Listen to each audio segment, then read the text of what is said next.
তুমিও কি কলকাতার উডল্যান্ড হসপিটালে যেতে চাইছো কিন্তু রাস্তা খুঁজে পাচ্ছ না? তো চলো সেকেন্ড হুগলি ব্রিজ থেকে কিভাবে উডল্যান্ড হসপিটালে যাবে সেই রাস্তায় তোমাদের দেখাই বং ক্যাবের সাথে।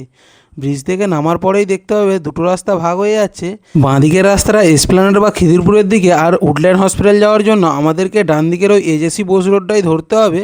তো ডান দিকের রাস্তা দিয়ে ব্রিজ থেকে নামার পরেই কিছুটা এগোলেই সামনে দেখতে হবে একটা সিগন্যাল, আর ওই সিগন্যাল থেকে আমাদেরকে ডান দিকে নিতে হবে।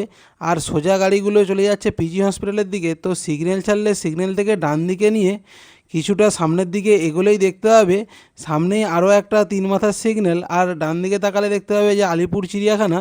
তো এখান থেকে আমাদেরকে ডান দিকের রাস্তাটা ধরে সোজা কিছুটা এগোলে দেখতে হবে একটা মারুতি সুজুকির একটা শোরুম, আর সামনে একটা সিগন্যাল। এই সিগন্যাল থেকে ডান দিকের গাড়িগুলো ইকবালপুরের দিকে চলে যাচ্ছে, আর সিগন্যাল পেরিয়ে সামনের দিকে 1-200 মিটার এগোলেই দেখতে হবে ডান দিকে একটা এইচপির পেট্রোল পাম্প। আর ঠিক পেট্রোল পাম্পটা পেরোনোর পরেই যে ডান দিকে যে সামনে রাস্তাটা ঢুকে যাচ্ছে ওই রাস্তাটাই সোজা প্রায় 200-300 মিটার সামনের দিকে এগোলেই দেখতে পাবে উডল্যান্ড হসপিটাল। আর এই যে দেখতে পাচ্ছ গলিটা ঢুকছে ওই গলিটাই আমাদেরকে ধরতে হবে, আর ওই গলিতেই পার্কিংও রয়েছে।